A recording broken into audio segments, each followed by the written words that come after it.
പണം തട്ടുന്നതായിരിക്കും. Sir sir sir sir പാർക്കിങ്ങിന്റെ പൈസ എത്രയാ? 10 രൂപ. ദാ ശരി. Thank you sir. അയ്യോ എന്തൊക്കെയാണ് വിശാലേ? ഭഗവാനെ, ഞാൻ മരിച്ചെന്ന് കരുതി നീ ഹാപ്പിയായി ജീവിക്കുകയാണല്ലേ? അത് പിന്നെ എന്നെ വിദഗ്ധമായി കൊന്ന് എന്റെ കാർ ഉപയോഗിക്കുന്നു, എന്റെ വീട് ഉപയോഗിക്കുന്നു, എന്റെ പണം ഉപയോഗിക്കുന്നു. എന്നിട്ടും നിനക്കൊരു മനസാക്ഷി കുത്തില്ലേ? കഷ്ടം. സാർ അത് നിന്നെ ഞാൻ എന്റെ അനിയനെ പോലെയല്ലേ വിശാലെ കണ്ടത്? എന്നിട്ടും നീ ഇങ്ങനെയൊക്കെ ചെയ്തില്ലേ? ഞാന് ഒന്നും ബോധപൂർവമല്ല, എല്ലാം രമ്യാണ് ചെയ്തത്. നോ, അല്ലാതെ ഞാൻ രമ്യയും ഞാനും തമ്മിൽ യാതൊരു ബന്ധവുമില്ല. മറിച്ച് നീ അങ്ങനെ ആയിരുന്നു. എന്റെ സ്വത്തുക്കളെല്ലാം ഞാൻ നിനക്ക് എഴുതി തന്നില്ലേ? അത് ഇനി രമ്യ മാത്രമാണ് ചെയ്തതെങ്കിൽ നീ എന്തുകൊണ്ട് അവളെ പോലീസിൽ പിടിപ്പിച്ചില്ല? മറിച്ച് നീ എല്ലാറ്റിനും അവളോടൊപ്പം കൂട്ടുകൂടുകയായിരുന്നില്ലേ? എനിക്ക് എൻ്റെ പെങ്ങളുടെ വിദ്യാഭ്യാസത്തിന് ഒരുപാട് പണം ആവശ്യമുണ്ടായിരുന്നു. അമ്മയുടെ ഓപ്പറേഷനും പണം ആവശ്യമുണ്ടായിരുന്നു. പിന്നെ രമ്യയ്ക്ക് ഒരുപാട് പണത്തിൻ്റെ ആവശ്യമുണ്ടായിരുന്നു. അതാണ്. ശരി, എന്നിട്ട് നിന്റെ പെങ്ങൾ MBBS പഠനം പൂർത്തിയാക്കുമെന്ന് നീ കരുതുന്നുണ്ടോ? അത് നടക്കില്ല. അതെന്താ പൂർത്തിയാക്കി കൂടെ? നിന്റെ അമ്മയുടെ ഓപ്പറേഷൻ ഒരിക്കലും നടക്കില്ല. അഥവാ നടത്തിയാൽ തന്നെ അത് വിജയിക്കുകയില്ല. പിന്നെ ആ രമ്യ നീ വിവാഹം കഴിക്കുകയുമില്ല. ഇനി അങ്ങോട്ടുള്ള ജീവിതത്തിൽ നീ ഒരു സമാധാനം പ്രതീക്ഷിക്കണ്ട. നീ മരിക്കുന്നതുവരെ ഒരു രാത്രി പോലും മനസമാധാനത്തോടു കൂടി ഉറങ്ങാൻ കഴിയുകയില്ല. നീ കണ്ണടയ്ക്കുമ്പോഴെല്ലാം ഞാൻ നിന്റെ മുമ്പിൽ വരും. സർ, ഞാൻ ചെയ്തതെല്ലാം തെറ്റാണ്. ഞാൻ എന്ത് പ്രായശ്ചിത്തമാണ് ചെയ്യേണ്ടത്? വിശാലെ, നാം എന്താണോ കൊടുക്കുന്നത് അത് മാത്രമേ നമുക്ക് തിരിച്ചു കിട്ടുകയുള്ളൂ. അതൊരു പ്രകൃതി നിയമമാടാ. ഇതെവിടെ പോയി?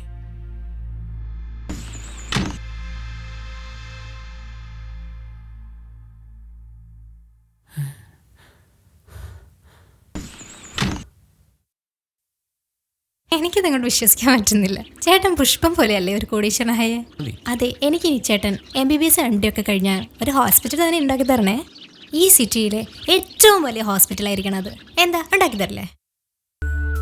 നോക്കാം. ആ, നോക്കാന്നോ?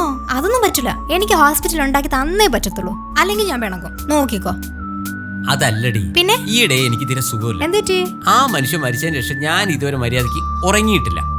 എന്തു പറ്റി? പനിക്കുന്നുണ്ടോ? ബോഡി ഒന്ന് ചെക്കപ്പ് ചെയ്താലോ? വാ, സുരേഷ് ഡോക്ടർ വീട് ഇവിടെ അടുത്ത് തന്നെയാണ്. ഞാനും കൂടെ വരാം. ഒരു കാര്യം ചെയ്യ്, ഞാൻ വീട്ടിൽ ചെന്നിട്ട് ഡോക്ടറെ കാണിക്കാം. അല്ല, നിന്റെ ഹോസ്റ്റൽ ലൈഫൊക്കെ എങ്ങനെ പോകുന്നു? ആ, അത് പഴയതുപോലെ തന്നെ ബോറായിട്ട് പോകുന്നു. റാഗിങ് കൂടി കൂടി വന്നപ്പോ 4 പേർക്കെതിരെ ഞാൻ പ്രിൻസിപ്പലിന്റെ അടുത്ത് കംപ്ലൈന്റ് ചെയ്തു. ആരാ ഈ 4 പേര്? എന്താ അവരുടെ പേര്? ഫയസ്, മിഥുൻ, ആഷിഖ്, റിൻസാൻ, വേറെയും കുറെ എണ്ണം ഉണ്ട്. പ്രിൻസിപ്പലിന് എന്തായാലും ഒരു ആക്ഷൻ എടുത്തേ പറ്റത്തുള്ളൂ. അത്രയും സ്ട്രോങ് ആയിട്ടാണ് ഞാൻ കംപ്ലൈന്റ് ചെയ്തത്. അതേതായാലും നന്നായി. വാ, നമുക്കൊരു ഐസ്ക്രീം കഴിക്കാം. വാ. എനിക്ക് സ്ട്രോബെറി മതി. എടി ലക്ഷ്മി, നീ എനിക്കെതിരെ പ്രിൻസിപ്പലിനോട് കംപ്ലൈന്റ് ചെയ്തല്ലേ? ആ, കംപ്ലൈന്റ് ചെയ്തു. എന്ത് വേണം? ഒരു സാധാ കണ്ടക്ടറുടെ പെങ്ങൾക്ക് ഇത്ര അഹങ്കാരം? നിങ്ങളൊക്കെ മയക്കുമരുന്ന് മദ്യമൊക്കെ ഉപയോഗിക്കുന്നതുകൊണ്ട് എനിക്കൊരു പ്രശ്നവുമില്ല. പക്ഷെ ഞാനും അത് ഉപയോഗിക്കണമെന്ന് നിങ്ങൾ നിർബന്ധിക്കുന്നു, ഉപദ്രവിക്കുന്നു. അതുകൊണ്ടാണ് ഞാൻ പ്രിൻസിപ്പളിനോട് കംപ്ലൈന്റ് ചെയ്തത്. ഇനി നിന്റെ കുറെ വായ നോക്കി ഫ്രണ്ട്സുകളില്ലേ, അവർ എന്നെ ഉപദ്രവിക്കാൻ വന്ന ഞാൻ പ്രിൻസിപ്പാളിനോടല്ല പോലീസിന്റെ അടുത്താ കംപ്ലൈന്റ് ചെയ്യുക. ഞങ്ങൾക്കെതിരെ പ്രിൻസിപ്പൾ വല്ല ആക്ഷനും എടുത്താ? ആക്ഷൻ എടുക്കുന്ന ഉറപ്പല്ലേ? അന്നത്തോടെ നിന്റെ കാര്യത്തിൽ ഒരു തീരുമാനമാകും. ഓ പിന്നെ, MBBS കഴിയുന്നതിനിടയിൽ നിന്നെ ഞാൻ കരയിച്ചേ വിടൂ. പടാ കാണാം. ഇന്ന് എന്നെ ചേട്ടനെ വിളിച്ച് ഈ കാര്യമൊക്കെ പറഞ്ഞാലോ? അല്ലെങ്കിൽ വേണ്ട, ചേട്ടന് വെറുതെ ടെൻഷനാവും. വല്ലതും നടക്കുവോ? അവളൊക്കെ പണി എരന്ന് വാങ്ങുന്ന ടൈപ്പാ. അവക്ക് ഞാൻ വച്ചിട്ടുണ്ട്. അവസാനം ഒരാളെ കൊലപാതകം തന്നെ നടത്തി.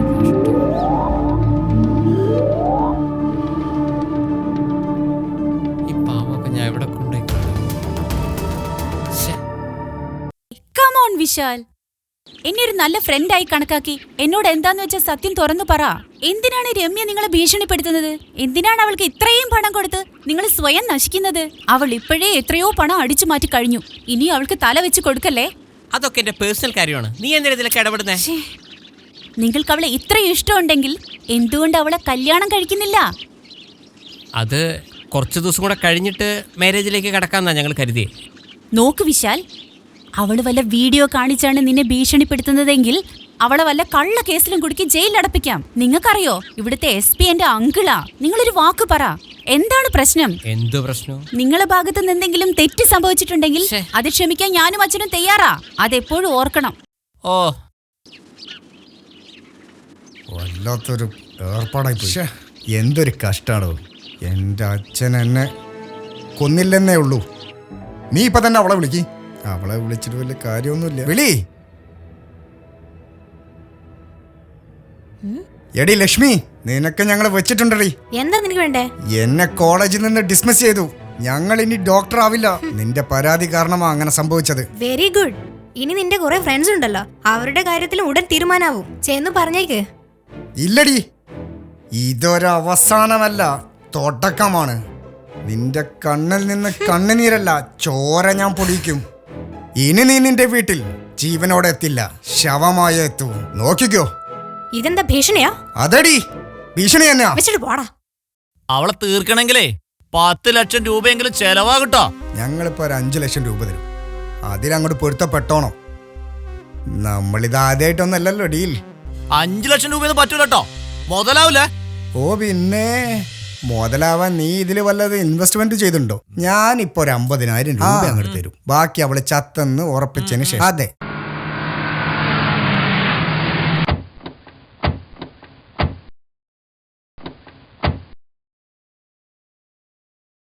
നിങ്ങൾ കാരണേ ഡോക്ടറുടെ 4 കുട്ടികളുടെ ലൈഫാണ് പോയിരിക്കുന്നത്. അതിന് അപ്പോ ഒരു കംപ്ലൈന്റ് ഇല്ലെന്ന് നിങ്ങളുടെ എഴുതി തന്നേക്കണം. അതല്ല അവരുടെ കുഴപ്പമാണ് സംഭവിച്ചാ. മോളെ, MLA മക്കളുടെ കളി. അവർക്കെന്താ കൊമ്പുണ്ടോ? കംപ്ലൈന്റ് പിൻവലിക്കില്ലെന്ന് ഉറപ്പാണോ? എന്നാലും നീ ജീവിച്ചിരിക്കണ്ടടി. അമ്മേ, അമ്മേ,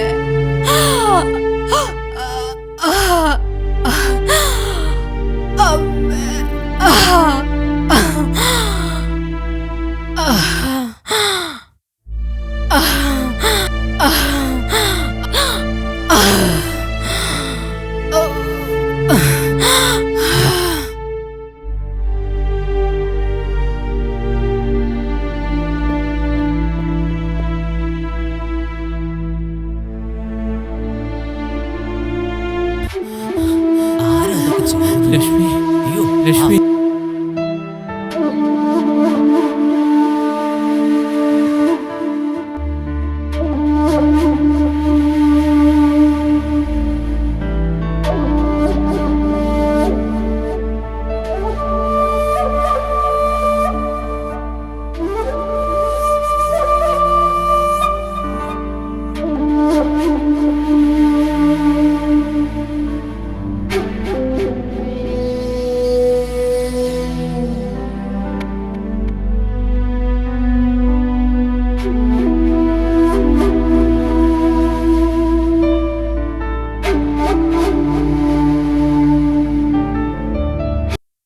സർ, എന്റെ പെങ്ങൾ അവളെ ക്രൂരമായി റാഗിങ് ചെയ്ത 4 പേർക്കെതിരെ കംപ്ലൈന്റ് ചെയ്തു.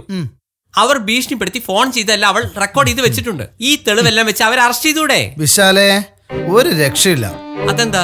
അവരെല്ലാം MLA-മാരുടെയും പണച്ചാക്കളുടെ ഒക്കെ മക്കളാ. സർ, അപ്പൊ ഈ നാട്ടിൽ പ്രമുഖർക്ക് മാത്രമേ നീതി കിട്ടുള്ളൂ? പ്രമുഖർക്ക് മാത്രം ജീവിച്ചാ മതി? നോക്കൂ മിസ്റ്റർ വിശാൽ, ഞാൻ ഈ വിഷയത്തിൽ ഹെൽപ്ലെസ് ആണ്. അതെന്താ? പിന്നെ CBI അന്വേഷണം വേണമെന്ന് പറഞ്ഞ് വേണമെങ്കിൽ നിനക്കൊരു നിരാഹാരം കിടക്കാം. വലിയ കാര്യമൊന്നുമില്ല. നിന്റെ ഒരു സമാധാനത്തിന്. ഓക്കെ, ശരി സാർ. ഇനി എന്താ വേണ്ടെന്ന് വെച്ചാൽ ഞാൻ അങ്ങ് ചെയ്തോളാം. കാണാം. ഡേയ്, നിയമം കയ്യിലെടുക്കാൻ നോക്കണ്ട. നീ ആ കുട്ടികൾക്കെതിരെ വല്ലതും ചെയ്താൽ നിന്നെ കൃത്യമായി ഞാൻ പൊക്കും. ഇൻഫർമേഷന് നന്ദി. ഉത്തരവ്. കാണാം. ഒരുത്തനോടെ 2 കൊല്ലം നിരാഹാരം കിടന്നിട്ട് ഒരു കാര്യം ഉണ്ടായില്ല. ഞാൻ നിരാഹാരം കിടക്കണം. ചെല്ല് ചെല്ല്.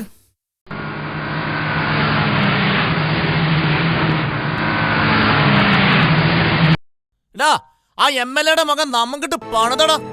ആ MBBS കാരിയെ കൊന്നാൽ 5 ലക്ഷം രൂപ തരാന്ന് പറഞ്ഞിട്ട് അവൻ 50,000 രൂപയാ തന്നത്. ബാക്കി തരാൻ അവന് മനസ്സില്ലാന്ന്. കഷ്ടമായി പോയി. നമുക്കൊന്ന് അവനെ ഡീറ്റെയിൽ ആയിട്ട് ഒന്ന് കാണണം. നീ വണ്ടി കയറി. ആയിക്കോട്ടെ. പൈസ നിലയില് അവന്റെ ശവം ഞാൻ വീഴ്ത്തും. നീ ഏത് കോപ്പിൽ MLA മോനാണോ ശരി, നീ ഈ ചെയ്യുന്നത് ശരിയല്ലോ. എനിക്ക് തരാനുള്ള ബാക്കി പണം എനിക്ക് ഇപ്പം ഇവിടെ കിട്ടണം. അത് കിട്ടിയില്ല ഞാൻ പോവുള്ളൂ. അന്ന് നീ എന്താ പറഞ്ഞത്? കണ്ടക്ടറെ പെങ്ങളാണെന്ന്. പിന്നീടാണ് അറിഞ്ഞത് അതൊരു കോടീശ്വര പെങ്ങളാണെന്ന്. ഇന്ന് അയാൾ ഞങ്ങളെ കൊല്ലാൻ നടക്കുക. ഹോസ്റ്റലിന്റെ അടുത്തുള്ള വീട്ടിലെ CCTVയിൽ നിങ്ങളുടെ വാഹനവും മുഖവും എല്ലാം പതിഞ്ഞിട്ടുണ്ട്. ഓഹോ. എന്റെ അച്ഛൻ ഒരാൾ ഇടപെട്ടോണ്ടാ നിങ്ങളൊന്നും പോലീസ് അറസ്റ്റ് ചെയ്യാതിരിക്കുന്നത്. അപ്പൊ ഞങ്ങൾ ബാക്കി പണം തരൂല. പണം വേണോ അതോ നല്ല ഇടി വേണോ? എടോ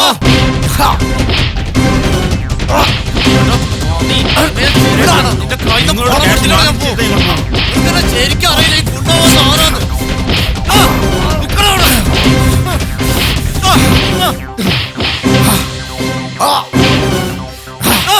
നിക്കണവിടെ.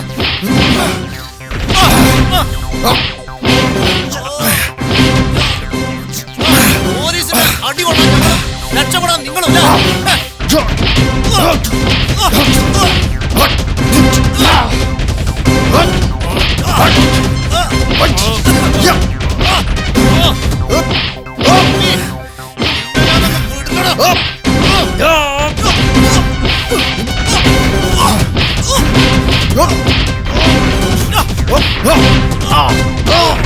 പൈസ മേടിക്കാൻ എനിക്ക് അറിയണ. വാക്കല്ലടാ.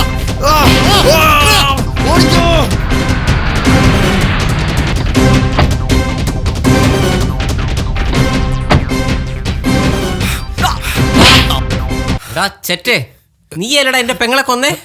ഇനി നീയും നിന്റെ കൂട്ടുകാരും ജീവിച്ചിരിക്കണ്ട. പെണ്ണിന്റെ ആങ്ങളാടാ. സംശയം ഉണ്ടോ നോക്ക്. അടുത്ത വീട്ടിലെ CCTVയിലെ വീഡിയോ. ചോദിച്ചോടാ പാതി. എടാ അവ ചോദിച്ചോ വേണ്ട.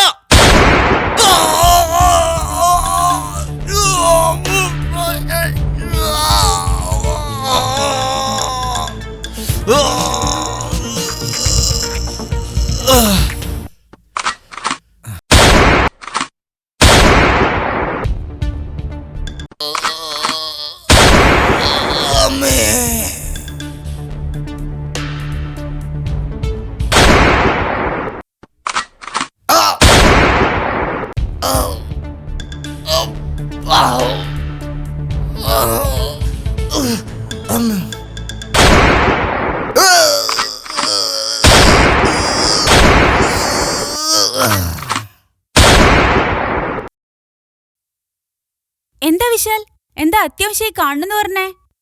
അത് പിന്നെ രാജേന്ദ്ര സാറിൻ്റെത് മരണമല്ല, കൊലപാതകമാണ്. അതെങ്ങനെ നിനക്ക് മനസ്സിലായി? നിന്റെ എല്ലാ ചോദ്യങ്ങൾക്കും ഞാൻ മറുപടി പറയാം. പക്ഷെ അതിനു മുമ്പായി എന്റെ ഒരു ചോദ്യത്തിന് നീ ഉത്തരം പറയണം. രാജേന്ദ്ര സാറിന്റെ കൊലയാളിയെ ഞാൻ നിനക്ക് കാണിച്ചു തന്നാൽ നീ എന്ത് ചെയ്യും? എങ്കിൽ കൊല്ലും ഞാൻ അവനെ. നല്ല കാര്യം. പറ, അദ്ദേഹത്തെ ആരെ കൊന്നേ? നിന്റെ മുന്നിൽ നിൽക്കുന്ന ഞാൻ തന്നെ. നീയോ? നീ എന്തിനാ അദ്ദേഹത്തെ കൊന്നേ? നിങ്ങൾ രണ്ടുപേരും നല്ല കൂട്ടുകാരല്ലായിരുന്നോ? എല്ലാം സത്യമാണ്. പക്ഷേ അദ്ദേഹത്തിന്റെ മരണത്തിന് ശേഷം എല്ലാ സ്വത്തുക്കളും എന്റെ പേരിൽ എഴുതി വെച്ചിരുന്നു. നീ അദ്ദേഹത്തെ വിവാഹം കഴിച്ച ആ സ്വത്തെല്ലാം എനിക്ക് നഷ്ടപ്പെടുമെന്ന് തോന്നി. അതുകൊണ്ട് ഞാൻ അദ്ദേഹത്തിന് വിഷം കൊടുത്ത് കൊന്നു. എന്തൊരു ചതിയനാ നിങ്ങള്! എന്നാലും നിങ്ങളെ ഇത്രയും വിശ്വസിച്ച ഒരു മനുഷ്യനെ കൊല്ലാൻ നിങ്ങൾക്ക് എങ്ങനെ മനസ്സ് വന്നു? അപ്പോഴത്തെ ബുദ്ധിക്ക് എനിക്ക് അങ്ങനെയൊക്കെ തോന്നി. നിഷേ, നിന്റെ ജീവിതത്തിൽ എല്ലാ സ്വപ്നങ്ങളും തകർത്ത് ഞാനാ. എനിക്ക് ഈ കാര്യങ്ങളെല്ലാം പോലീസിനോട് പറയണമെന്നുണ്ട്. പക്ഷെ ധൈര്യമില്ല. ആത്മഹത്യ ചെയ്യണമെന്നുണ്ട്. അതിനും പറ്റുന്നില്ല. പാപിയായി എന്നെ നീ കൊല്ലണം. കൊല്ലാനോ? യെസ്, എന്നെ വെറുതെ വിടരുത്. ഇതെന്റെ ലൈസൻസ് ഉള്ള തോക്ക. എന്നെ കൊല്ലുന്നതിന് മുമ്പ് നിനക്ക് ഞാൻ എത്ര പണം വേണമെങ്കിൽ തരും. ജീവിതകാലം മുഴുവൻ നിനക്ക് നിന്റെ കുടുംബങ്ങൾക്ക് നന്നായി ജീവിക്കാനുള്ള എത്ര പണം നീ ചോദിച്ചോ, നിനക്കത് ഞാൻ തരും. Come on, kill me. Come on, come on Nisha, take it. Come on, come on, kill me. കൊല്ലന്നെ. Good bye.